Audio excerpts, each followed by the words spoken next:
हमारे बीच आ में गई एक मेरी। बड़ा आचार्य संजीव रूप जी वैदिक प्रवक्ता हमारे बीच में आ चुके। उनका स्वागत, वंदन, अभिनंदन। महर्षि दयानंद सरस्वती के पावन चरित्र को हम सभी के बीच में ला रहे हैं आचार्य संजीव रूप जी। ॐ इन्द्रं वर्धन्तो अप्सुरः प्रणवन्तो विश्वमार्यम् अपघ्नन्तो। ॐ शान्ति शान्ति शान्ति।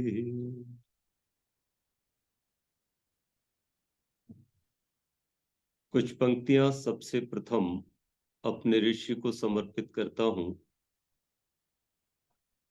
ये बहुत मेरा पुराना लिखा गया एक काव्य है।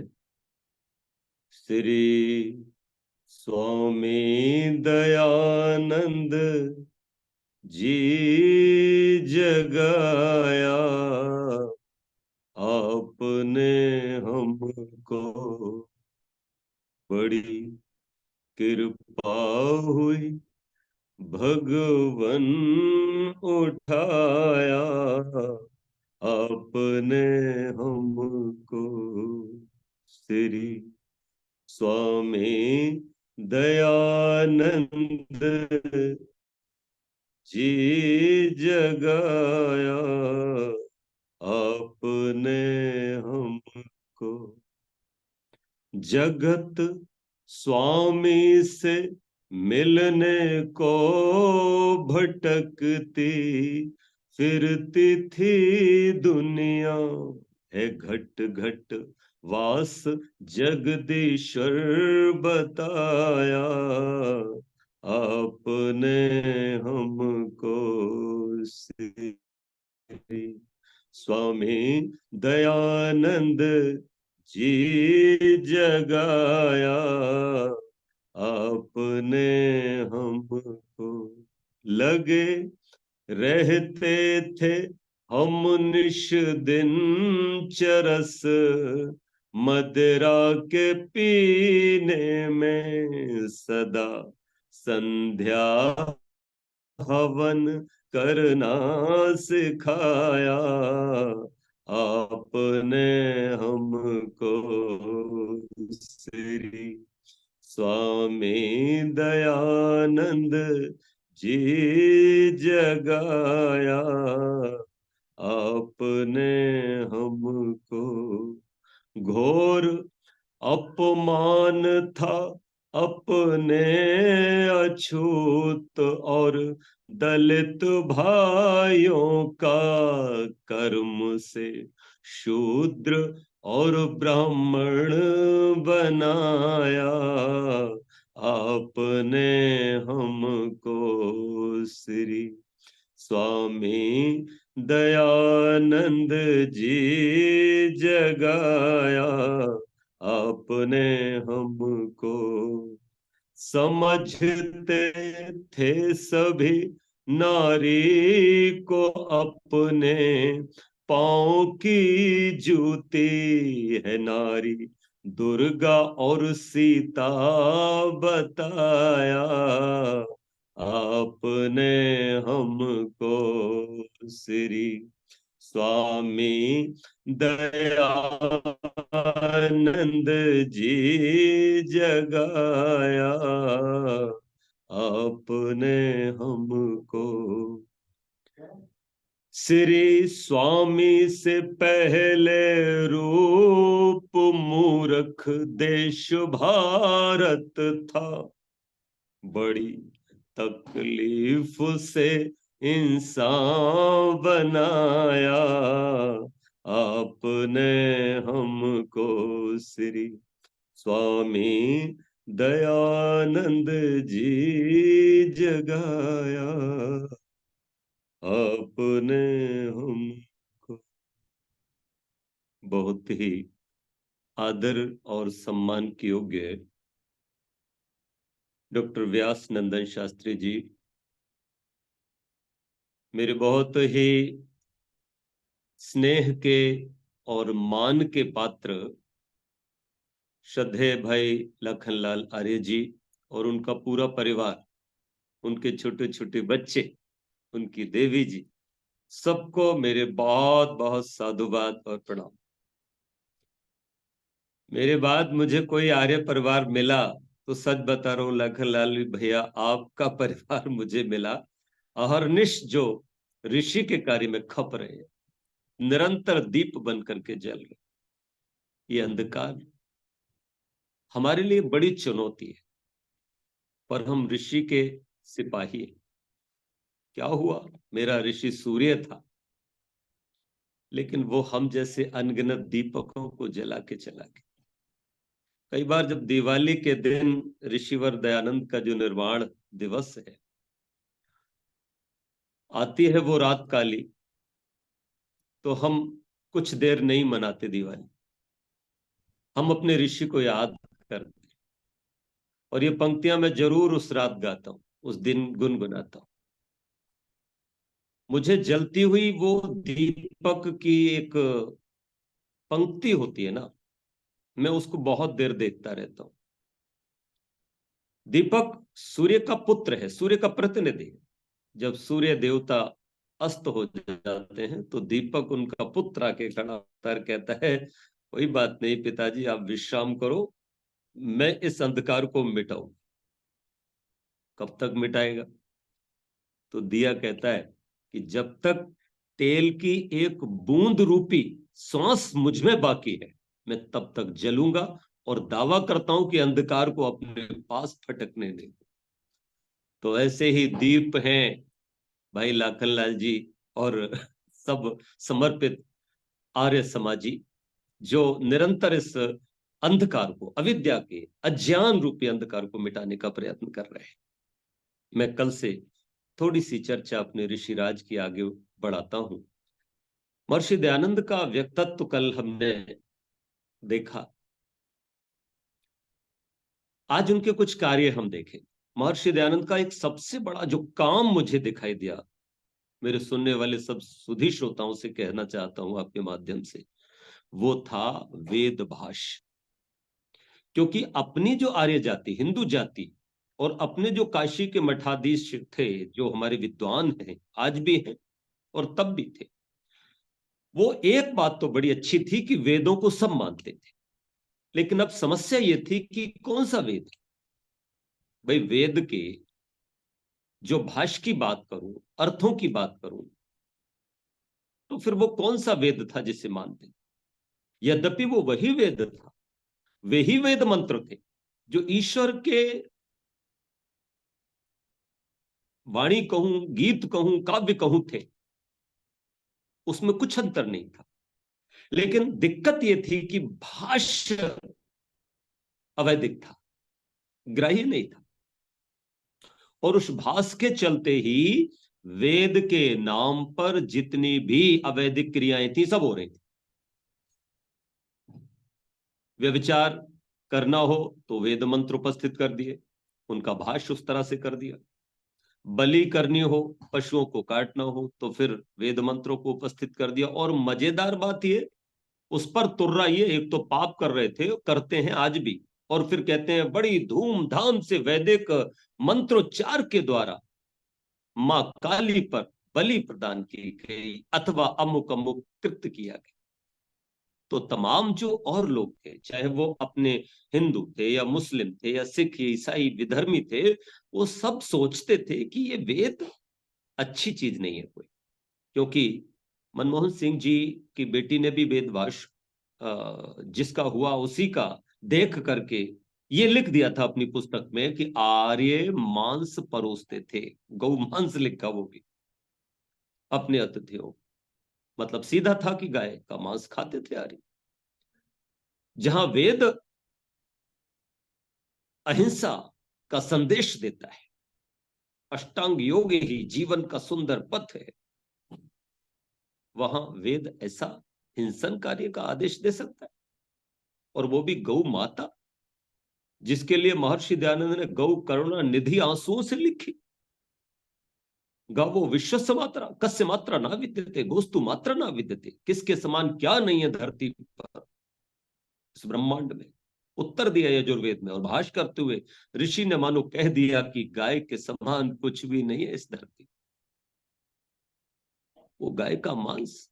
अब ये बहुत विकट स्थिति थी, तो महर्षि दयानंद ने ये बड़ा काम किया। अब भाष्य करना ऋषियों का ही काम है, कोई हमारे जैसा कोई साधारण व्यक्ति कोई वैयाकरण तो नहीं कर सकता वेद भाष्य, और करेगा भी तो ऋषित्व कहां से लाएगा।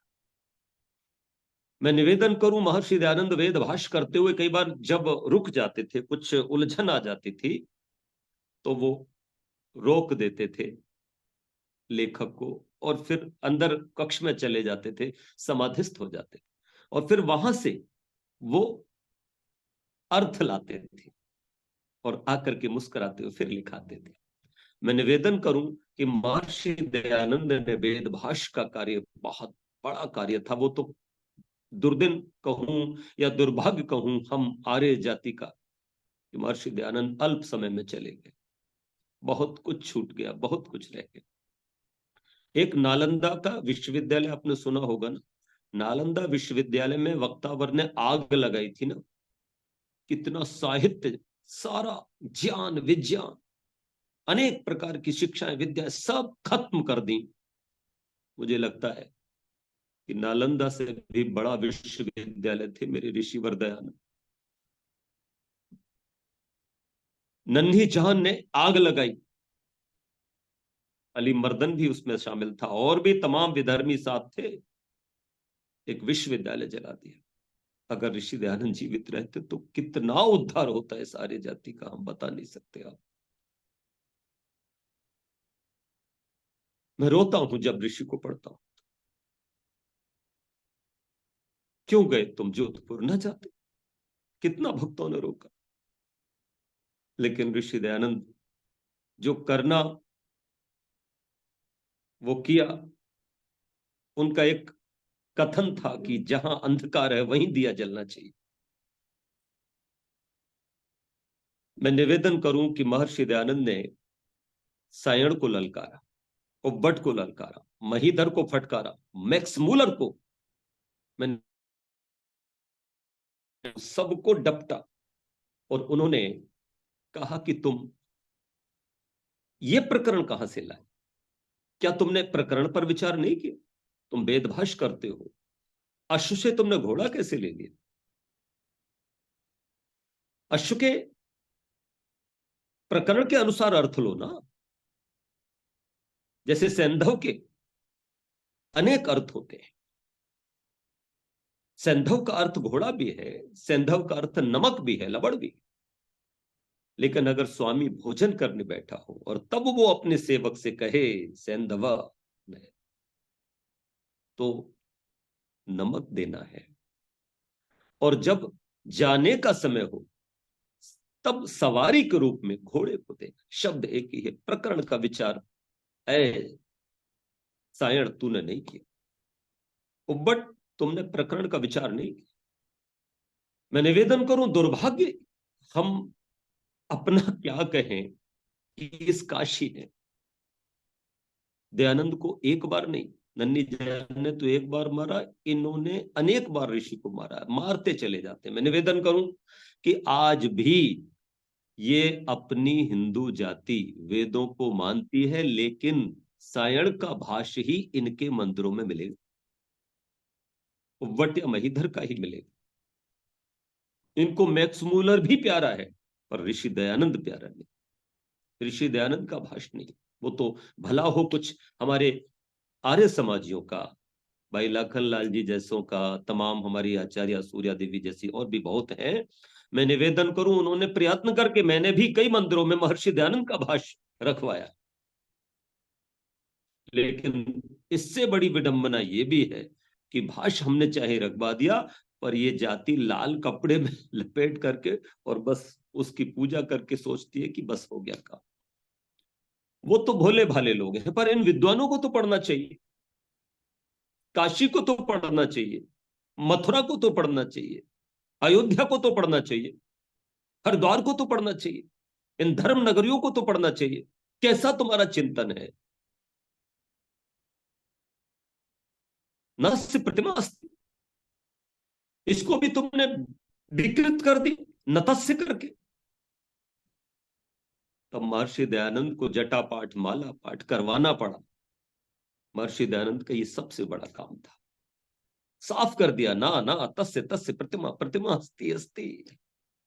तब ये झुके, तब विशुद्धानंद को झुकना हुआ। लेकिन फिर भी षड्यंत्र करके काशी नरेश को तो अपने पक्ष में रखना था ना, क्योंकि रोटियां वहां से चलती थी, गले में मालाएं वहां से पड़ती थी। एक षड्यंत्र करके ऋषि दयानंद को परास्त करने का नाटक हुआ। सूर्य को ढक लो, क्या फिर वो ढक जाएगा? बादल ज्यादा देर तक नहीं ढक सकते सूर्य को, सूर्य तो सूर्य होता है। महर्षि दयानंद का दूसरा एक बहुत बड़ा और कार्य था, और वो था कि संस्कार बिगड़ गए थे। लोग जान ही नहीं पा रहे थे कि आखिर संस्कार होता क्या। वो तो पंडित जी आए, अपनी पोथी लाए, और जो भी उन्होंने आड़ी तिरछी रेखाएं खींच दी, ग्रह बना दिए, बस उन्हीं की पूजा करो। कहीं से भी कोई मंत्र ले लिया, चन्नो देवी रविष्ठयापो भवन्तु पीतये शयो रविश्रवन्तु ना, शनि देव पूजा करो। जबकि यहाँ शनि शब्द ही नहीं है इसमें, इस मंत्र में लखनलाल भाई शनि शब्द ही नहीं है। शन्नो देवी से आज भी सारे पंडित, क्या कहूं मैं इनकी बुद्धि को, एक से एक बड़ा विद्वान पंडित मुझे मिला। मैंने उनसे पूछा, ये बताओ कि इस मंत्र में शनि कहां है। मेरा इस पर जिरे हुआ बहुत, इन लोगों से होता रहता है, प्राय होता है। हमारे समाजी होते हैं ऐसे, बैठते हैं। हमने बड़े विनम्रता से निवेदन किया, पंडित जी बताओ कि इतना तो संस्कृत आप पढ़े ही हो, कि इस मंत्र में शनि कैसे ले लिया आपने? शन्नो देवी, भाई स्पष्ट है, शम नो। तो यहां पर शनि शब्द की व्युत्पत्ति कहां से हो गई? ये पदार्थ कहां से ले लिया तुमने? इतना दुर्बल मस्तिष्क, षड्यंत्रकारी मस्तिष्क, संस्कार भ्रष्ट कर दिए। नवग्रहों की पूजा हो रही। मैंने उनको बोला कि एक बात बताओ भाई, ग्रह में और नक्षत्र में अंतर होता है। नक्षत्र उसे कहते हैं जिसमें अपना प्रकाश होता है, जैसे सूर्य है, और बाकी 27-28 नक्षत्र हैं, अश्विनी भरणी कृतिका रोहिणी मृगशिरा आद्रा पुनर्वसु पुष्यलेखा मघा पूर्वा फाल्गुनी उत्तरा फाल्गुनी हस्त चित्रा स्वाति विशाखा अनुराधा ज्येष्ठा मूल आदि। तो इन नक्षत्रों में अपना प्रकाश होता है, ये दीपक की तरह होते हैं। और ग्रह वो होते हैं जहां पर नक्षत्रों के प्रकाश से रहना संभव होता है, कुछ रहने के योग्य होते हैं, कुछ नहीं होते हैं। तो आपने ये सारे नक्षत्र आदि लेकर के 9 ग्रह तो बना दिए, पर धरती तो ग्रह है, इसको काहे नहीं रखा? भाई असली ग्रह तो धरती है जिस पर हम रहते हैं, ये तो ग्रह नहीं। तुम्हारी दृष्टि, तुमने तो इसका उल्लेख ही नहीं किया। तो बहुत बिगाड़ महर्षि दयानंद सरस्वती महाराज ने। अब यहां पर केवल 2-3 संस्कार होते थे। एक तो विवाह संस्कार होता था, और एक संस्कार के नाम पर यज्ञोपवीत हो जाता था, वो केवल ब्राह्मणों का ही होता था, उन्हीं बच्चों का ही करते थे। यहां तक कि क्षत्रिय और वैश्य को, शूद्र तो छोड़ो, उनका भी संस्कार नहीं करते थे। और इसी कारण से आज भी जनेऊ अगर कोई पहना मिल जाए तो प्राय समाज के लोग कहते पंडित जी हो। जबकि द्विजों को यज्ञोपवीत दिया जाता था, और द्विजों के यज्ञोपवीत अलग अलग होते थे। कमाल की बात है, महर्षि दयानंद ने इस पर बहुत प्रकाश डाला, और उन्होंने कहा देखो, ये जो वैश्य हैं, क्षत्रिय हैं, ब्राह्मण हैं, ये द्विज हैं, इनका गुरु के सानिध्य में जाकर के दूसरा जन्म होता है। ये विद्यावान होकर, शिक्षित होकर के समाज का कल्याण करते हैं अपने अपने ढंग से। तो ये बने बाई वर्थ नहीं, जन्मना जाए तो शूद्र। लेकिन इनमें से अगर कोई वैश्य बनना चाहे, या क्षत्रिय बनना चाहे, या ब्राह्मण बनना चाहे, तो वो बन सकता है। लेकिन इसके लिए परीक्षा होगी, और गुरु उनकी परीक्षा लेकर के कुछ समय तक उन्हें अपने गर्भ में रखेगा। जिनको पढ़ने से विद्या नहीं है उनको तो बाहर कर दिया, जाओ तुम गुरुकुल में नहीं, तुम अपना और काम करो, सेवा का कार्य करो, काला अक्षर भैंस बराबर मोटी बुद्धि जाओ। अब बाकी जो रहे उनका भाई विचार लिया, उनकी पर्सनालिटी टेस्ट होता है, वो किया, उनका आईक्यू देखा, तो वो सब देख करके गुरु कहते थे भाई तू तो वैश्य, तेरी व्यापार में रुचि है तो तू MBA करना, कॉमर्स लेना या वाणिज्य आदि, उसको वैश्य के सारे, तेरा भोजन अलग होगा।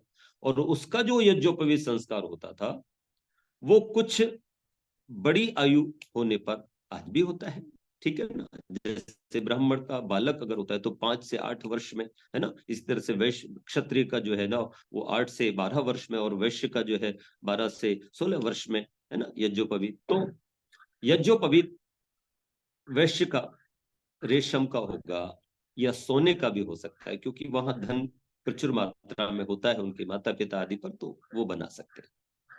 क्षत्रिय का यज्ञोपवीत मोटा होगा, सन का।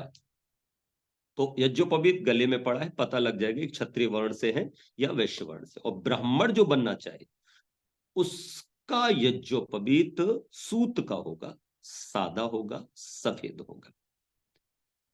तो तीनों वर्णों के यज्ञोपवीत अलग होते हैं। सब ब्राह्मण अपने आप को ना मान, जो जिस क्षेत्र का है वो अपने आप को वही वर्णस्थ कहे। और गुरुकुल में तीनों का भोजन भी अलग होता था, मतलब रसोई एक है पर तीनों वर्ण के बच्चों का भोजन अलग होता था। वैश्य वैश्य वाला भोजन करता था, क्षत्रिय क्षत्रिय वाला भोजन करता था, और ब्राह्मण बनने वाला बच्चा, बनने की इच्छा करने वाला बच्चा, उसकी फैकल्टी अलग होती थी, वो अपना भोजन करता था, उसका भोजन अलग होता था, ठीक है ना, सात्विक विशेष। वैश्य का भोजन थोड़ा रजोगुणी होता था, क्षत्रिय का थोड़ा भारी ठोस आहार होता था। तो ये सारी व्यवस्थाएं भंग हो गई थी। उन व्यवस्थाओं को मेरे ऋषि ने अनेक संस्कार दे करके साधा।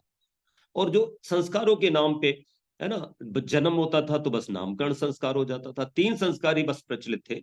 एक तो भाई संस्कार के नाम पे नामकरण हो गया, दूसरा जो है वो विवाह संस्कार हो गया, और एक संस्कार अगर हो जाता था तो वो अन्नप्राशन आदि संस्कार बच्चे का करा देते थे, या मुंडन संस्कार हो जाता था, बाल उतरवा। तो ये 2 3 4 5 संस्कार ही थे।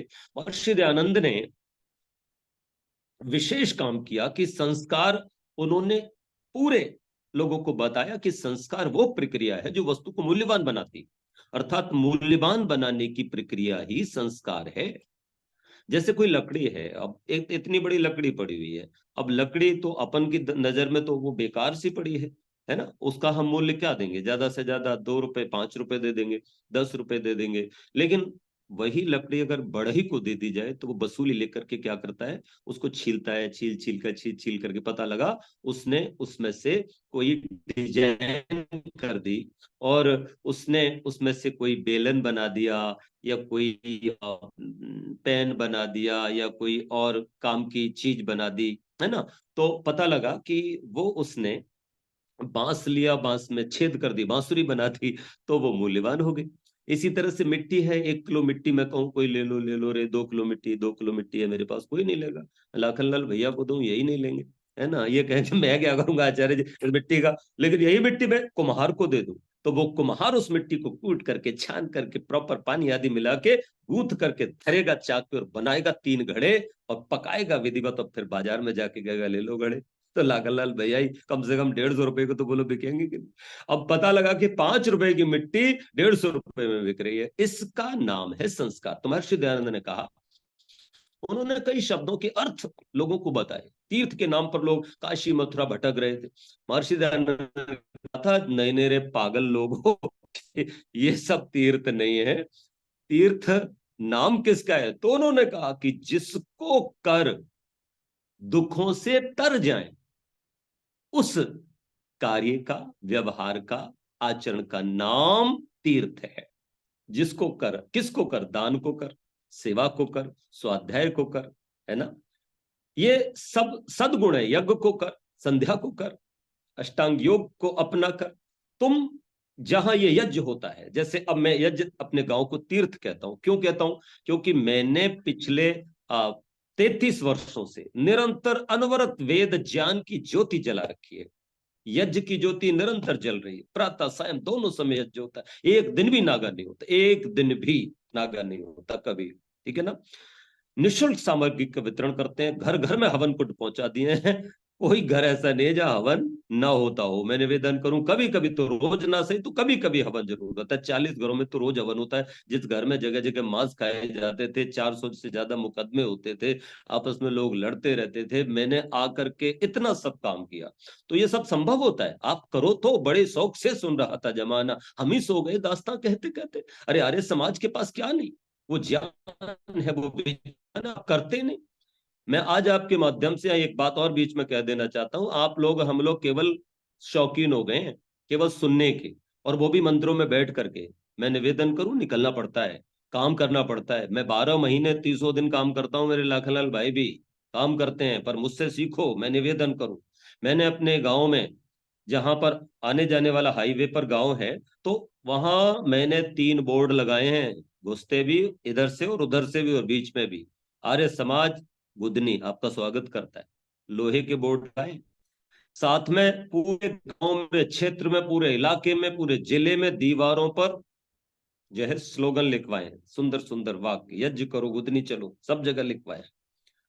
निवेदन किया, हर साल हर खंबे पर, बिजली का खंबा हो चाहे दीवारें हो, वहां ओम गायत्री मंत्र मिलेंगे। और मेरा पेंटर आता है, 1 लाख रुपए इसी पर खर्च करता हूं हर साल, कि हर दरवाजे पर आपको अच्छे अच्छे वाक्य लिखे मिलेंगे, ओम आदि मिलेंगे लिखे हुए, कोई कोई ना कोई मंत्र मिलेगा, कोई ना कोई सदवाक्य मिलेगा। तो ये हम काम करें, हम केवल गाल बजा के रह जाते हैं, ऐसे तो काम छोड़े चलता है। व्यवहारिक धरातल पर काम करना पड़ेगा।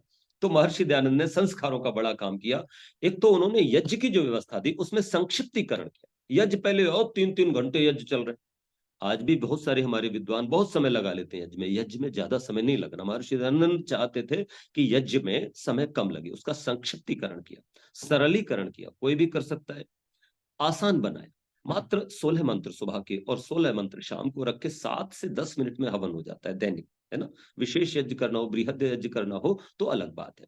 तो महर्षि दयानंद ने गर्भाधान से शुरू किया, गर्भाधान से अंत्येष्टि पर्यंत ये 16 संस्कार उन्होंने कहे। हाँ, अंत्येष्टि संस्कार को अंत्येष्टि कर्म का।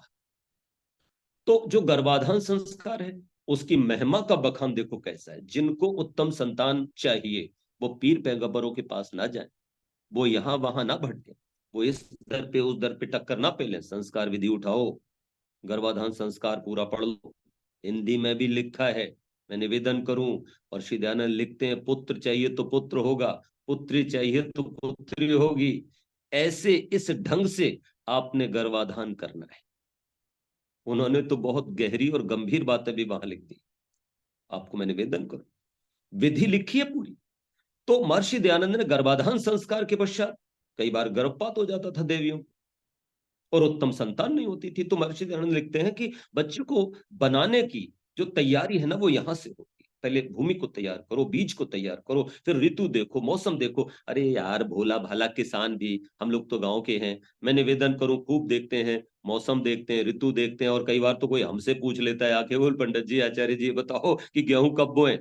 मैं निवेदन करूं, तो आपको मैं बताना चाहता हूं कि वो भूमि को तैयार करते, बढ़िया बीज छान करके, बढ़िया करके अपने खेत में बीज बढ़िया जाके बोते हैं। कभी भी किसी ऋतु में नहीं बो देते, कभी भी नहीं बो देते। तो संतान रूपी उत्तम फसल पाने के लिए क्या बिल्कुल तैयारी नहीं करोगे? महर्षि दयानंद ने यहां पर बात उठाई, और उन्होंने कहा कि अरे भैया, अपने राष्ट्र को मजबूत बनाना है, अपने समाज को मजबूत बनाना है, अपने परिवार को यशस्वी करना है, तो आपने गर्भाधान उत्तम रीति से करना। जैसे रुक्मिणी और भगवान कृष्ण, है ना, उत्तम रीति से बीज बना के, रज बना करके, है ना, यज्ञ आदि करके, आचार्यों को बुला करके, अरे जब भी संतान की इच्छा हो तो विवाह के बाद, एक तो विवाह जो हो रहा है तो संस्कार इतना दूषित हो गया कि बस पूछो नहीं। इस पर एक बहुत बड़े समग्र आंदोलन की आवश्यकता है। मैं निवेदन करना चाहता हूं, जितना बिगाड़ का काम होता है वो सब विवाह संस्कार वाले दिन ही होता है। एक भी अच्छा काम विवाह संस्कार वाले दिन कोई नहीं करता। केवल नच्चा कुद्दी, खाना पीना, इधर उधर और दिखावा, है ना, ये सब चीजें होती रहती हैं। और फोटो खींचने वाला 3-3 घंटे, 4-4 घंटे फोटो खींचता है, इतना उबाऊ हो जाता है। बस संस्कार की जब बात आती है तो फिर पंडित जी जल्दी कर देना, मैं निवेदन करूं, ये सब हो रहा है।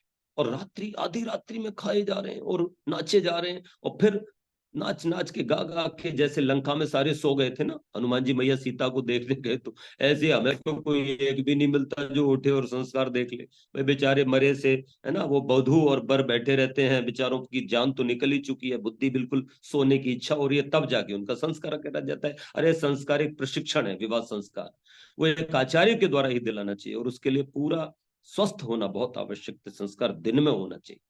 तो निवेदन ये किया कि संस्कारों की बात महर्षि दयानंद ने इतनी सुंदर की है, आप लोगों को पढ़ना चाहिए।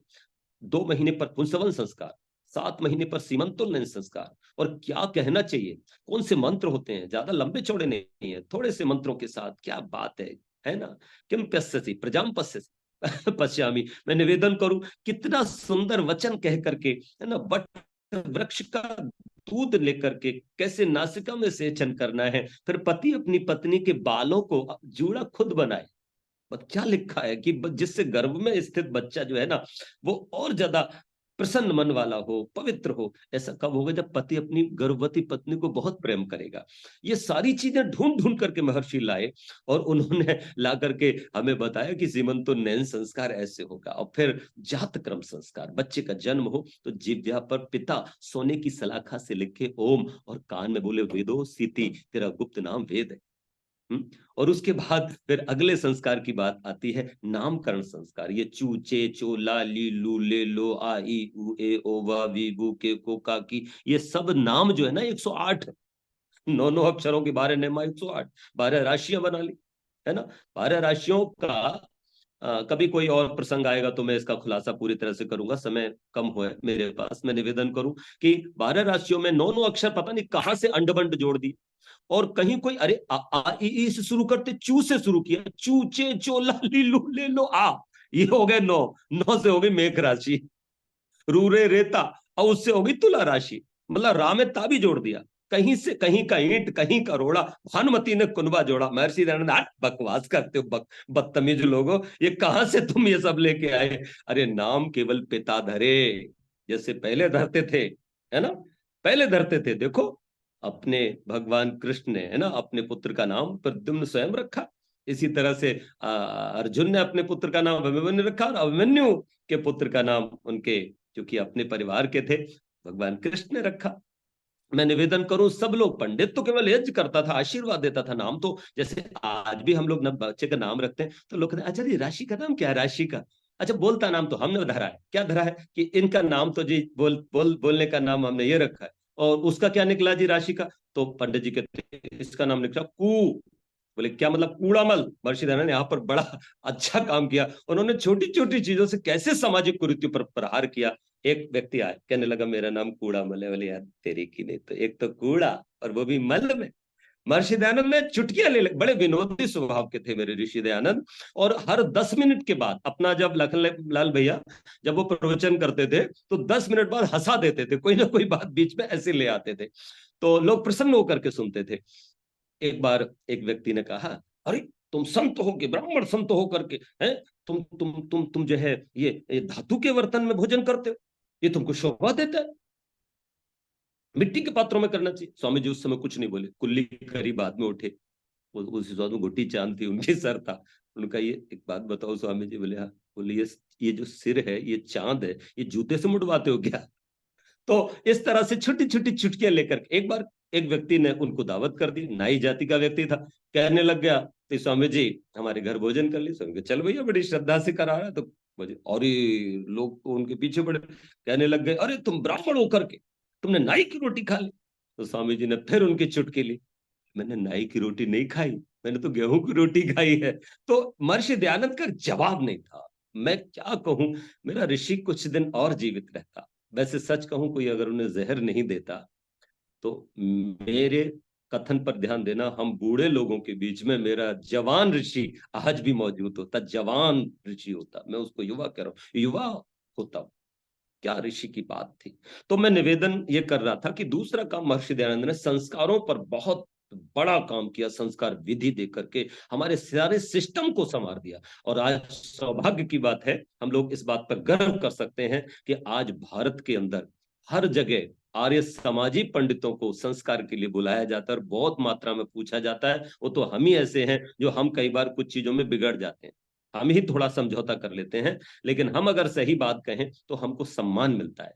आज जितने भी अंत्येष्टि कर्म होते हैं वहां कोई पंडित पौराणिक तो जाता नहीं, आर्य समाज के ही जो विद्वान हैं, पुरोहित हैं, वो जाते हैं और ये अंत्येष्टि कर्म कराते हैं। तो लोग कौतूहल से देखते हैं जब मंत्रोच्चार होता है ना, ओम अपाख्याते स्वाहा, ओम अपलालपते स्वाहा, तो लोग देखते हैं कि यार ये तो मंत्रों से कर रहा है। मात्र 30 मिनट में पूरा सुंदर घी सामग्री से अंत्येष्टि कर्म हो जाता है। महर्षि दयानंद ने लिखा कि अंत्येष्टि कर्म पर बहुत ध्यान दो, चादर वादर मत चढ़ाना, जितना हो सके, जितना शरीर में वजन है उससे दुगना तिगुना घी सामग्री, ड्राई फ्रूट्स वगैरह, औषधियां लेकर के उसमें आप समर्पित करके पूरा एक संस्कार यज्ञ करते हुए अंतिम विदा करना, उसमें तुम धन लगाना। लेकिन दुर्भाग्य, मृतक भोज में तो लाखों रुपया लगाते हैं, पर बेचारे अपने उस प्रिय को, है ना, बस सूखी लकड़ियों से ही फूंक देते।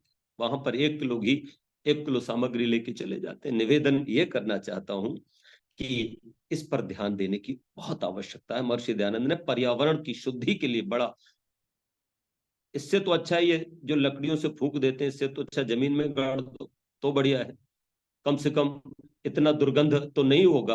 अरे इतने दरिद्र क्यों बनते हो, कम से कम 15 किलो तो घी ले ही लो, 50 किलो सामग्री तो ले ही लो, 1 किलो तो चंदन ले ही लो, 1 किलो कपूर, 1 किलो, अगर 1 किलो तगर तो ले ही लो। अरे इस सब में ज्यादा से ज्यादा 15-20 हजार रुपए का खर्चा आएगा। और मैं तो खुद कह रहा हूं, मेरे तो ताऊ जी ने, पिताजी ने, और मैंने भी अपनी बिल बना दिया है। मैंने कहा जब मेरी अंतिम स्थिति हो, मेरा प्राणांत हो, तो बच्चों को लिख दिया है और मैंने एक कोष भी बना दिया है अभी से ही, उसमें इतना तो धन रहेगा, तुम पता नहीं करो ना करो, मेरी 13वीं 12वीं मत कर देना, कोई मृतक भोज मत करना, लेकिन इतना घी, इतना सामग्री लेकर के तुम बढ़िया करके अंत्येष्टि कर्म करना। कम से कम 5 विद्वानों को बुला करके उनको खूब पारितोषिक देना बाद में, और बढ़िया काम करना। मैं निवेदन ये करना चाहता हूं कि ये सब हम आर्य समाजों को करना होगा, हम सब आर्यों को करना होगा। महर्षि दयानंद के बहुत सारे काम थे। अंतिम 1-2 काम और बताता हूं, और वो काम थे, महर्षि दयानंद ने 10 नियमों का, जो आर्य समाज के 10 नियम है, उस पर कितना अनुसंधान किया। पहले तो ये 30 से भी अधिक थे, फिर बाद में इनका संशोधन हुआ। महर्षि दयानंद बड़ा चिंतन किया, विद्वानों से भी राय ली, और फिर उन्होंने कहा कि 10 नियम होंगे। ये 10 नियम कितने सार्वभौमिक नियम है, अगर पूरे विश्व में इनका अच्छे से प्रचार हो जाए और इन 10 नियमों पर काम हो, तो सच बता रहा हूं, लोग बहुत, देखिए आर्य समाज की, भाई लोग बने ना बने, बस 10 नियमों को अपना ले तो मेरा दावा है कि अगर हिंदू है तो अच्छे हिंदू हो जाएंगे, मुसलमान है तो अच्छे मुसलमान हो जाएंगे, सिख है तो अच्छे सिख हो जाएंगे, और अगर ईसाई है, जैनी है तो अच्छे ईसाई जैनी हो जाएंगे, इंजीनियर है तो चरित्रवान इंजीनियर हो जाएंगे, डॉक्टर है तो चरित्रवान डॉक्टर हो जाएंगे, मास्टर है तो चरित्रवान मास्टर हो जाएंगे, वो जो भी हैं वो चरित्रवान हो जाएंगे, मेरा दावा है। और हम यही तो चाहते हैं, कृणवंतो विश्वमार्यम, सारे संसार को श्रेष्ठ बनाना हमारा लक्ष्य है। तो ये तभी संभव है जब 10 नियमों का पालन किया जाए। कितने सुंदर नियम हैं, कभी इन पर भी एक व्याख्यान लखनलाल भाई साहब कराइएगा आप। पहला बिल्कुल नियम है, बिल्कुल बिल्कुल सब सत्य बिल्कुल। विद्या, और जो पदार्थ विद्या से जाने जाते हैं उन सबका आदिमूल परमेश्वर, यहां से शुरू किया। और आखिरी नियम क्या है, आखिरी नियम है, सब मनुष्यों को सामाजिक सर्वहितकारी नियम पालने में परतंत्र रहना चाहिए, और हितकारी नियमों में सब स्वतंत्र है। अब हितकारी नियम क्या, बाथरूम में बंद हो तो हितकारी नियम लागू होंगे, लक्स से नहाओगे कि पियर से नहाएंगे, तेल कौन सा डालोगे, आंवला का डालोगे कि शिकाकाई का डालोगे, भाई ये तुम्हारे निजी अपना, तुम स्वतंत्र हो। तुम बाजरे की रोटी खाओगे कि गेहूं की खाओगे, तुम उड़द की दाल खाओगे कि अरहर की खाओगे, तुम बैंगन खाओगे कि आलू खाओगे, ये सब तुम्हारे लिए हितकारी। तुम अपने अपने लिए जो है ना, वो तुम स्वतंत्र हो इसमें। तुम जैसे कपड़े पहनना चाहो वैसे कपड़े पहनो, जैसे तुम बाल रखना चाहो तुम बाल रखो, जैसे तुम जो है खाना चाहो वैसे खाओ। अपने बाथरूम में जब मेरा कमरा बंद है तो मैं कमरा बंद के चाहे जैसे रहूं वैसे रहूं, लेकिन मैं ये निवेदन करना चाहता हूं, अगर तरह से पर निकलते हो तो आपको मर्यादित होना होगा, आपको बंधन में होना होगा। बंधन काय का, यहाँ बंधन, यहाँ परतंत्रता का मतलब गुलामी नहीं है, वहां पर परतंत्रता का अर्थ है प्रबंधन। एक होता है बंधन और एक होता है प्रबंधन। प्रबंधन अंदर से आता है। मैं निवेदन करना चाहता हूं, हमको महर्षि दयानंद ने ये कहा कि हमें बंधन में रहना है। देश आजाद तो हुआ, सुभाष चंद्र बोस के स्वप्नों का भारत नहीं बन पाया। सुभाष चंद्र बोस होते तो भारत को स्वतंत्र नहीं छोड़ते इस तरह से, वो स्वच्छंद नहीं हो जाता। सब स्वच्छंद हो गए, कानून ताक पे धरा गया है, कोई कानून का पालन नहीं करता। मैं निवेदन करूं, सबकी अपनी मर्जी है, मैं चाहे ये करूं, मैं चाहे वो करूं, मेरी मर्जी, क्योंकि मैं स्वतंत्र हूं। महर्षि दयानंद ने ब्रेक लगाया, बिल्कुल नहीं चलेगा। बाएं चलना है तो बाएं चलना होगा, दाएं चलना है तो दाएं चलना होगा, हेलमेट लगाना है तो लगाना होगा, सीट बेल्ट लगानी तो लगानी होगी, कानून को पालना होगा। यही तो बंधन है। किसी को भी गाली दे सकते हो, किसी को भी अपमानित कर सकते हो, किसी की भी चोरी कर सकते हो, किसी भी माँ बहन बेटी को कुछ भी कह सकते हो। नहीं नहीं, ये सब करने में तुम तो चलो, घर से बाहर निकलो, बाथरूम से बाहर आओ तो भी नंग धड़ंग मत आ जाओ। अंदर वस्त्र पहन के जैसे स्त्रियां आती हैं, वैसे ही पुरुषों को भी चाहिए कि वो भी उतने वस्त्र अवश्य पहन ले कि उनका शरीर भी दिखाई ना दे। मैं निवेदन करता हूं, मैं ये सब करता हूं। कहाँ क्या कैसे आपको, आप दूसरे लोग जब आपसे प्रभावित होते हैं, आपके कार्य से, आपकी वाणी से, आपके व्यवहार से, तो आपने बंधन में रहना है अपने आप। आपका कुछ भी नहीं चलेगा। आप कैसे भी घर से निकल जाते हो, ये नहीं चलेगा। तो सब मनुष्यों को सामाजिक सर्वहितकारी नियम पालने में परतंत्र रहना चाहिए। हितकारी नियम सब स्वतंत्र है। और आखिरी बात कहकर के वाणी को विरमित करूंगा। वो था कि अभिवादन के नाम पे जय राम जी की, जय राम जी की, जय शंकर की, राधे राधे, जय शंकर की, तमाम तरीके के अभिवादन चल रहे थे। दन दन सदगुरु तेरा ही आसरा, क्या कहूं। तो मैं निवेदन करूं कि महर्षि दयानंद, अरे कल भोले भाले लोगों, ये अभिवादन नहीं है। अभिवादन तो केवल होता है नमस्ते, नमस्ते, यही अभिवादन है। ये सब तो नारे हैं। जय श्री राम, आप भी बोलो जय श्री राम, बोले जय रामचंद्र की जय, बोलो जय, जय शंकर की, जय शंकर की, जय भोले की, जय भोले की। लेकिन नहीं नहीं, ये सब नारे हैं। श्री राम के नारे लगाओ, भगवान शिव के नारे लगाओ अच्छी तरह से, लेकिन नमस्ते का कोई विकल्प नहीं हो सकता अभिवादन। नमस्ते, मैं आपका आदर करता हूं। छोटा हो तो आदर स्नेह में बदल जाएगा, बराबर का हो तो प्रेम में बदल जाएगा, और बड़ा हो तो सम्मान में बदल जाएगा, शत्रु हो तो फिर शस्त्र में भी बदल जाएगा। इसलिए अभी तो लाखनलाल भैया जी कहूंगा, नमस्ते जी। बोलो महर्षि दयानंद की जय। ये होता है, देखिए, व्याख्यान शैली में लोगों को जोड़े रखना। किस प्रकार से, मतलब बातें वही हैं, उन सारी बातों को अपने वाक्पटुता के द्वारा लोगों के हृदय, मन मस्तिष्क में उतार देना, ये एक वक्ता की शैली होती है। इसीलिए इनको जो है वैदिक प्रवक्ता कहा जाता है। और संजीव रूप जी उस 2 दिनों के अपने अल्प समय में बहुत अच्छी छाप आपने नदी के जीवन चरित्र को लेकर के यहाँ वक्ताओं के ऊपर छोड़ी है। और बहुत जल्दी ये मनुस्मृति वाला जो हमारा प्रकरण चल रहा है, इसको चला करके हम लगभग हम चाहते कि वो 10-15 दिन हमारा व्याख्यान चले मनुस्मृति पे। उसमें वो तमाम चीजें निकल के आए आप लोगों के द्वारा। उसमें भी आप लोग अपना एक व्याख्यान 1-2 दिन का तैयार करिए और उसमें समय दीजिए हमें। आइए डॉक्टर व्यासनंदन शास्त्री जी, 16 से प्रारंभ कर रहा हूँ मैं वो मनुस्मृति का जी व्याख्यान कल से। मनुस्मृति का व्याख्यान कल से हाँ प्रारंभ हाँ, रहेगा। जी जी कल से। आइए, 10-15 मिनट का समय आपके पास है जी। जी जी जी, नमस्ते आचार्य जी। नमस्ते जी, नमस्ते। बहुत बहुत दिनों बाद दर्शन हुआ आपका। लाखनलाल भैया की बड़ी कृपा हो रही है। चलिए, बहुत अच्छा। ओम सन्नो मित्रः सं वरुणः सन्नो भवत्वर्यमा सन्न इंद्रो बृहस्पतिः सन्नो विष्णुरुक्रमः। नमो ब्रह्मणे नमस्ते वायो त्वमेव प्रत्यक्षं ब्रह्मासि त्वामेव प्रत्यक्षं ब्रह्म वदिष्यामि ऋतं वदिष्यामि सत्यं वदिष्यामि तन्मामवतु तद्वक्तारम् अवतु अवतु माम् अवतु वक्तारम्। ओम शांति शांति शांति। आर्यों का महाकुंभ व भारत को समझो अभियान के सम्मानीय संचालक आदरणीय मित्र श्री लखनलाल जी आर्य और आज के मुख्य प्रवक्ता अत्यंत मेरे स्नेही विद्वत्वर्य आचार्य संजीव रूप जी, और इसके साथ ही साथ इस जूम से जुड़े हुए सभी सम्मानित सुधी श्रोतागण, विद्वद्गण, मातृशक्ति एवं देवी। कार्यक्रम की शुरुआत में माता ईश्वर देवी जी ने बड़ा ही सुंदर महर्षि दयानंद के भजनों को उद्धृत किया और कई प्रसंग उन्होंने उपस्थित किए। और उसके बाद आचार्य संजीव रूप जी का बड़ा ही प्रभावकारी व्याख्यान हुआ बड़े सरल शब्दों में। और उन्होंने अपने व्याख्यान का प्रारंभ महर्षि दयानंद की परम विशेषता जो थी वेद को लेकर के, इसी पर मैं अपनी बात को लक्षित कर रहा हूं इस अल्प समय में। सज्जनों, महापुरुष तो दुनिया में बहुत हुए, लेकिन गुरुदेव दयानंद सा देखा न सुना, एक भजन भी आता है।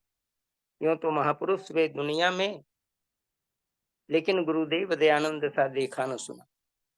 सचमुच उनकी विशेषताओं पर, उनके कृतित्व और व्यक्तित्व पर यदि विचार करते हैं तो महर्षि दयानंद सरस्वती का जीवन दर्शन अपने आप में बेजोड़ है। और उन्होंने जो कुछ किया, उन्होंने जीवन में घटाया, जीवन में उसको हर प्रकार से लोगों के बीच रखा। और स्वयं आदित्य ब्रह्मचारी होकर के गृहस्थ कैसे सुखी रहें, इसके लिए उन्होंने 16 संस्कार में विवाह संस्कार को बड़ी अच्छी व्याख्या के साथ लिखी। और कैसे सुपुत्र हो, पुत्र और पुत्री कैसे हो, इन सारे विषयों को दिया। और इसके साथ ही साथ सत्यार्थ प्रकाश का चतुर्थ समुल्लास विवाह एवं गृहश्रम का व्यवहार लिखा। कितना बड़ा उपकार ऋषि ने गृहस्थियों पर किया है। सज्जनों, महर्षि देव दयानंद का जीवन दर्शन एक बड़ा व्यापक दर्शन है। और उनका जो वेदत्व भाव है, वेद के प्रति समर्पण भाव है, यह अपने आप में बड़ा निराला है। और दयानंद वेदों वाला ऋषि के नाम से जाने जाते थे। अर्थात दुनिया में उस समय 19वीं सदी में यदि कोई वेदों वाला ऋषि था तो मात्र और मात्र महर्षि दयानंद। हालांकि उनसे 200-300 वर्ष पहले 16वीं-17वीं शताब्दी में आचार्य शायण हुए, और उसके अलावे महीधर, उबट, ये सभी पूर्ववर्ती आचार्य रहे। उनके भाष्य बड़े विकृत थे, और इतने विकृत भाष्य हुए कि जिन्होंने दुनिया को हर प्रकार से कुत्सित और वेद विरुद्ध मार्ग की ओर प्रेरणा दी। वो राज वश में रहते थे, राजा के वश में रहते थे, लोभवश अर्थ को धारण करते, अर्थ को लेते और मनचाही व्याख्या कर देते। विद्वत्ता तो हो सकती है, लेकिन ऋषित्व नहीं हो सकता, जैसा कि हमने श्रवण किया। वो ऋषि यो मंत्र दृष्टा रहा, ऋषि यो मंत्र दृष्टा। मंत्र का दृष्टा कैसे होगा, मंत्र के भाव को कैसे लक्षित करेगा, यह शैली केवल महर्षि दयानंद में थी। महर्षि दयानंद के समकालीन विद्वानों में Max Muller, McDonald, Keith Weber, Jacobi Winternitz जैसे पाश्चात्य विद्वान भी दिखाई पड़ते हैं। और उन्होंने भी सायण और मैधर की भाषा के अनुसार ही अपनी बात को लिखते चले गए हैं, जिसको महर्षि दयानंद सरस्वती ने जीतोड़ खंडन किया है ऋग्वेदादि भाष्य भूमिका के भाष्यकरण शंका समाधान विषय में। और उन्होंने वेद के समस्त शब्दों को यौगिक माना है। और यौगिक का मतलब होता है प्रसंगानुसार अर्थ को जानना। जैसे सेंधो ने नमक, सेंधो ने घोड़ा। अश्व का मतलब घोड़ा ही केवल नहीं होगा, अश्व का मतलब किरण भी, अश्व का मतलब राष्ट्र भी, अश्व का मतलब पराक्रम भी। ये सभी अर्थ यौगिक अर्थ है। जैसे अश्वमेध यज्ञ यदि कहीं कहा जा रहा है, अश्वमेध का मतलब घोड़े को काट करके, जैसा किसान ने अर्थ कर दिया, घोड़े को काट करके उसकी चर्बियों से हवन कर दो, अश्वमेध यज्ञ पूरा होगा। कितना बड़ा दुर्भाग्य अर्थ है। इस दुर्भाग्यपूर्ण अर्थ को महर्षि दयानंद ने बिल्कुल एक सिरे से खंडन करते हुए लिखा कि अरे, यज्ञ को आप इस प्रकार से हिंसा पर बनाते हो। यज्ञ का एक नाम ही है अध्वर। और ऋग्वेद के लगभग 54-55 स्थानों पर यज्ञ के लिए शब्द आया है अध्वर। ऋग प्रथम मंडल के प्रथम सूक्त में ही यदि आप देखेंगे तो 2 बार अध्वर शब्द का प्रयोग है। अग्नि सूक्त चतुर्थ मंत्र में ओम अग्नि यज्ञमध्वरं विश्वतः परिभूरसि, और 8वें मंत्र में राजंतमध्वराणाम गोपामृतस्य मादेवीं वर्धमानं स्वेद में, ये जो 8वां मंत्र है इसमें भी अध्वराणाम शब्द है यज्ञों का। और अग्नि यंग यज्ञम अध्वरम, अर्थात मैं यज्ञ और अध्वर दोनों शब्द को यहाँ पर द्योतित कर रहा हूं। इसका मतलब है कि यज्ञ अध्वर किस रूप में होगा, जिसमें किसी प्रकार की हिंसा न हो। ध्वर हिंसा कर्मा तत्प्रतिषेधा, ध्री हिंसायाम धातु है और ध्वर हिंसा कर्मा तत्प्रतिषेधा, ऐसा आचार्य सायण ने निरुक्त के अंदर लिखा है। और महर्षि दयानंद अपनी शैली में पूरे नैरुत्य प्रक्रिया को लिख दिया है और उनके भाष्य अनोखे हैं। उसमें विश्व कल्याण की भावना भरी हुई है। किसी भी प्राणी की बेवजह किसी प्रकार की दुख दर्द तकलीफ देने की बात नहीं है। संपूर्ण विश्व के कण कण को प्रेम से कैसे हम देख सकें, दुनिया के हर पशु पक्षी हमारे कैसे मित्र हैं, उसको किसी प्रकार की हिंसा नहीं करनी है। ये सारी चीजें महर्षि दयानंद ने यजुर्वेद के भाष्य करते हुए ओम धृते दृग्वंग हम मित्र सीमा चक्षुषा सर्वाणि भूतानि समक्षंताम मित्र से चक्षुषा समीक्षे मित्र श्याम चक्षुषा महे, ये जो समीक्षा महे, ये जो मंत्र जो है वो अपने आप में संपूर्ण प्राणी मात्र को मित्र की दृष्टि से देखने की बात आई है। और अथर्ववेद के एक मंत्र जिसको आप शांतिकरण के अंतिम मंत्र में पढ़ते हैं, ओम अभयं मित्राद अभयं अमित्राद अभयं ज्ञाताद अभयं परोक्षात् अभयं नक्तम अभयं दीवाना सर्वा आशा मम मित्रं भवन्तु। सर्वा आशा सभी दिशाएं मेरी, मम मित्रम भवन्तु सभी मेरे मित्र हों, अर्थात हर दिशाएं जो हैं दिशाएं मेरी मित्र हों, अर्थात जितने भी दिशाएं हैं उसमें जितने भी प्राणी वो सब मित्र भाव से हम देख पाए।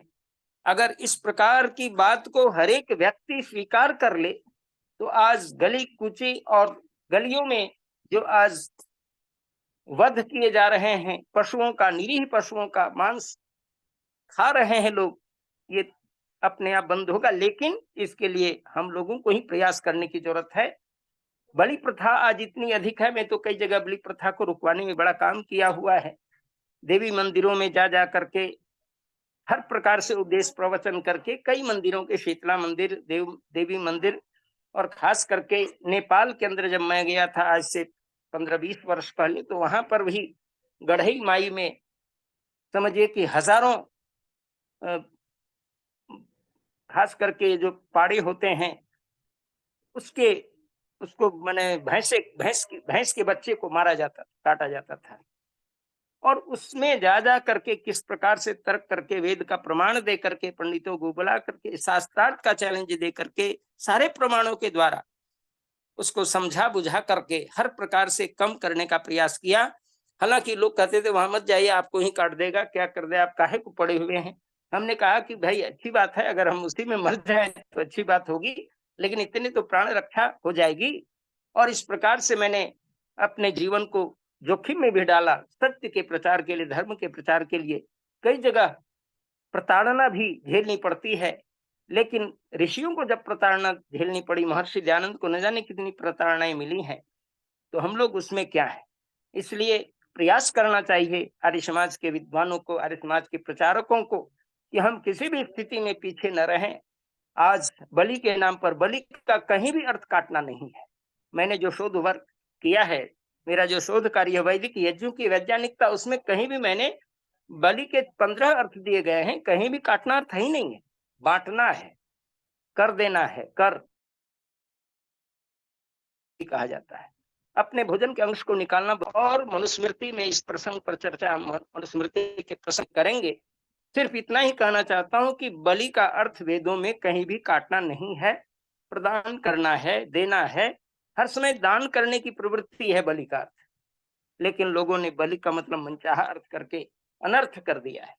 और सभी अनर्थकारी भाष्य, विशेष करके महिधर और सायण के, अश्लील भाष्य तो महिधर का है, सायण अश्लील भाष्य नहीं करते, लेकिन उनके भाष्य में वस्तुनिष्ठता ज्यादा है, अर्थात आध्यात्म कम है, वैदिक भाव कम है, लौकिक प्रसंग ज्यादा है। जो इतिहास प्रसंग को दिखलाता है, महर्षि दयानंद इसका भी जोरदार खंडन करते हैं, क्योंकि उन्होंने वेद को सनातन माना है। आदि पुस्तक, सृष्टि की आदि पुस्तक और परमात्मा की वाणी, इसलिए उसमें कहीं किसी प्रकार का समझिए कि किसी भी प्रकार का इतिहास दिखाई नहीं पड़ता। वो निसंदेह उसमें किसी प्रकार के इतिहास नहीं है। आवश्यकता है कि महर्षि दयानंद सरस्वती ने जो कुछ भी हमें बतलाया है, वेद के रहस्य को खोला है, हमें वेद की शरण में हर समय तत्पर रहते हुए काम करने की आवश्यकता है। और वेद के नाम पर जो अन्याय, पापाचार, भ्रष्टाचार हो रहे थे, वेद हर व्यक्ति नहीं पढ़ सके, इसलिए तो इस पर तो काम बहुत हो चुका है और हर यूनिवर्सिटियों में अब ये वेद पढ़ाए जा रहे हैं। और ये कोई प्रतिबंध नहीं कि कौन किस घर का है, किस वर्ग का है, इसकी कहीं कोई ये नहीं है, सब पढ़ते हैं। और उसमें दयानंद के भाष्य को मैं कई जगह प्रस्तुत करता रहता हूं, क्योंकि मैं शिक्षक हूं। कॉलेज में तो मैं प्रयास करता हूं कि दयानंद के भाष्य को हम पढ़ावें। सायण के भाष्य दिए गए हैं, लेकिन मैं सायण के भाष्य को भी बता देता हूं और महर्षि दयानंद के भी भाष्य को भी बताता हूं और विद्यार्थियों से पूछता हूं कि बताओ इसमें कौन सा भाष्य अच्छा लगता है। बच्चों का यह उत्तर होता है कि गुरुजी ये तो भाष्य आपने जो पढ़ा है दयानंद का वो सबसे अच्छा है। कहा कि मैं जब पढ़ता था, मैं भी अपनी बात सुनाता हूं कि मैं जब पढ़ता था भागवत विश्वविद्यालय के अंदर, तो वहां पर भी सायण के भाष्य सिलेबस में थे। सिलेबस में सायण के भाष्य होने के कारण सायण के भाष्य को लिखता था, लेकिन विशेष द्रष्टव्य करके दयानंद के भाष्य को लिखता था। और महर्षि दयानंदानुसारम अस्य मंत्रस्य व्याख्या वर्तते डैश करके पूरे संस्कृत और हिंदी में लिख देता था, ताकि ये समझ ले कि दयानंद का भाष्य कितना मानवोचित है, कितना राष्ट्र की भक्ति से ओतप्रोत है, कितना समाज की भक्ति से ओतप्रोत है, मनुष्य की तमाम जो हमारी विशेषताएं हैं उसको लक्षित करने वाला वेद मंत्र है, परिवार समाज को बढ़ाने वाला वेद मंत्र है। केवल वेद मंत्र यज्ञ का विषय नहीं। लोगों ने यज्ञ हवन करना ही केवल वेद मंत्र में लिखा, खास करके सायण ने तो वेदा यज्ञार्था ऐसा करके हवन यज्ञ मात्र करने की पुस्तक लोगों ने बीच में बना दी थी। सज्जनों, हवन की पुस्तक वेद नहीं है, हवन के मंत्र वेद से लिए गए हैं, लेकिन इसका मतलब यह नहीं है कि सब केवल हवन कर दें तो वेद पूरा हो जाए। यह तो एक बहुत छोटा सा प्रयास समझा जाएगा। वेदों का मुख्य भाव यही है कि वेदों के रहस्यों को हम जन जन तक एक एक ऋचा ही सही उसको बताएं। आज हम धर्म ग्रंथ वेदों को स्वीकार करने की बात करते हैं, लेकिन आज भी लोग से पूछता हूं कि भाई आपका धर्म ग्रंथ क्या है, वो वेद बहुत कम लोग बोल पाते हैं। वो रामायण बोलते हैं, गीता बोलते हैं, महाभारत बोलते हैं और कई लोग हनुमान चालीसा ही बोल के रह जाते हैं। ये कमी उनकी नहीं, हम लोग की है। हम उनके बीच नहीं जा सके। मैं जा रहा हूं उनके बीच, बता रहा हूं कि भाई तुम्हारा धर्म ग्रंथ वेद क्यों, रामायण की बात करते हो तो रामायण के पहले भी सृष्टि थी ना। राम से अगर राम का धर्म ग्रंथ फिर क्या होगा, राम से रामायण बनी तो राम का धर्म ग्रंथ क्या होगा, राम के पिता का धर्म ग्रंथ क्या होगा, अज का धर्म ग्रंथ, उनके पिता का नाम अज था, मेरे राम के दादाजी का धर्म ग्रंथ क्या होगा, रघु दिलीप आदि उनके तमाम 52 पीढ़ियों का धर्म ग्रंथ क्या होगा। ये प्रमाण सिद्ध करते हैं कि उनका सबका धर्म ग्रंथ वेद था। और मनुस्मृतिकार मनु भी स्पष्ट करते हैं वेदो खिलो धर्म मूलम, सबका मूल धर्म जो है वेद ही है, मूल धर्म का मूल ही वेद है। इसलिए वेद की सत्ता को घर घर पहुंचाने की आवश्यकता है। वेद के न जानने, न पढ़ने और न समझने के कारण अविद्याएं फैली हुई हैं। आर्य समाज का एक ही बड़ा कार्य होना चाहिए कि हम वेदों के रहस्यों को, वेदों के मंत्रों को, वेदों के कार्यों को घर घर फैलाएं। अगर हम इतना काम कर दिए तो शेष काम अपने आप होते उसी के अंतर्गत होते जाएंगे। जो वेद पढ़ेगा वो सत्य राह पर चलेगा, जो वेद पढ़ेगा वो ईश्वर के प्रति आस्तिक होगा, जो वेद पढ़ेगा वो संध्या हवन करने वाला होगा, जो वेद पढ़ेगा वो अच्छा विचारक होगा, वेद पढ़ने वाला अच्छे लाभ को प्राप्त करेगा। क्योंकि वेद के मुख्य 4 अर्थ हैं, विदन्ति जानन्ति विद्यन्ते भवन्ति विन्दते विचारयन्ति विन्दते लभन्ते सर्वा सत्य विद्या है ये येषु ते वेदः कथ्यन्ते। महर्षि दयानंद जी महाराज ने ऋग्वेदादि भाष्य भूमिका के अंदर इस भाव को दिया है कि वेद पढ़ने से क्या होता है, ज्ञानी होंगे, विद्वान होंगे,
लखन भैया आवाज नहीं आ रही।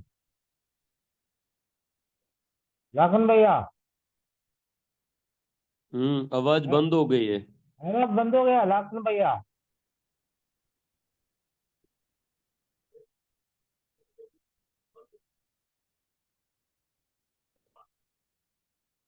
शास्त्री जी आवाज नहीं आ रही है।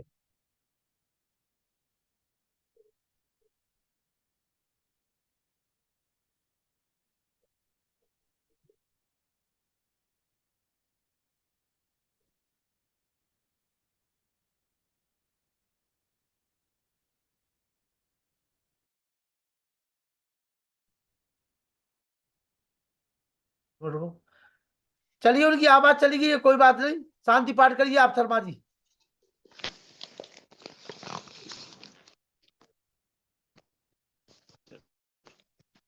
ॐ द्यौ शान्ति अन्तरिक्षं शान्ति पृथिवी शान्तिराप शान्तिरौषधय शान्ति वनस्पतय शान्तिर्विश्वे देव शान्ति ब्रह्म शान्ति सर्वं शान्ति शान्तिरेव शान्ति सामा शांति ओम शांति शांति शांति ओम। जो बोले तो अब सत्य सनातन वैदिक धर्म की जय। गुरु प्रजानंद की जय। योगेश्वर महर्षि दयानंद की जय। मर्यादा पुरुषोत्तम श्री रामचंद्र की जय। योगेश्वर श्री कृष्णचंद्र की जय। लेख राम की जय। स्वामी श्रद्धानंद की जय। स्वामी आत्मानंद की जय। महात्मा हंसराज की जय। भारत माता की जय। गौ माता की रक्षा हो पालन हो समाज अमर रहे वेद की ज्योति जलती रहे ओम का झंडा ऊंचा रहे आर्यों के महाकुंभ और भारत को समझो अभियान की जय। कल्पंतो विश्वमार्यम ध्वनि ओम। वैदिक अभिवादन सबको नमस्ते जी। ओम सर्वेभ्यो नमः।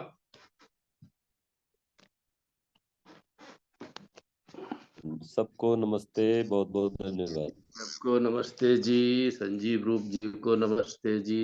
आपका भी धन्यवाद, बहुत अच्छा लगा। सब लोगों ने थोड़ा समय दे करके सुना, और विस्तार से सुनना हो तो मेरा यूट्यूब चैनल भी देख सकते हैं और कभी मुझे बुला भी सकते हैं अपने यहाँ।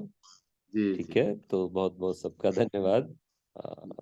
मेरा नंबर मैंने लिख दिया है, आप चाहेंगे तो वो नंबर नोट कर लेना और बात आपको करते हैं। ठीक है। हमारे समाज बिहारीपुर में बुला चुके हैं, प्रधान थे अब तब। बिहारीपुर में बहुत पहले तब जाते थे जब सामान्य कार्यकर्ता होते थे। बहुत वर्ष हो गए, पता नहीं अब नहीं बुलाते लोग। बहुत पास हूं मैं तो, और इतना पास जब जी जी कोई शब्द बिल्कुल पास बहुत है। करीब हो जाता है ना, तो वो दूर भी बहुत हो जाता है। तदे जति तन्ने जति तद्दूरे तद्वंत के।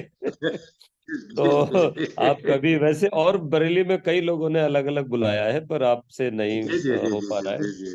तो करिएगा प्रयास एक बार, मेरी भी वहां बिल्कुल सरस प्रयास कथा करेंगे। करा दीजिएगा। जी जी जी थोड़ा और बिल्कुल। बढ़िया, आप तो देख ही रहे हैं ना, बहुत सारी चीजें जी अच्छी जी मिलेंगी, है ना। जी। आपका बड़ा धन्यवाद। नंबर नोट कर लेना जरूर, कॉल हाँ कर नोट लेना है मुझे। आपका, नंबर नोट है आपका। हाँ, 9997386782। जी जी। ठीक है, ठीक है, ठीक, नमस्ते। आप सभी को सादर नमस्ते। कल आप लोग जो है मनुस्मृति पर विशेष व्याख्यान सुनेंगे, और जिन लोगों को मनु के बारे में शंकाएं रहती है उन लोगों को ज्यादा से ज्यादा लोगों को जोड़ने का प्रयास करिए कल। शुभ रात्रि, सभी को सादर नमस्ते।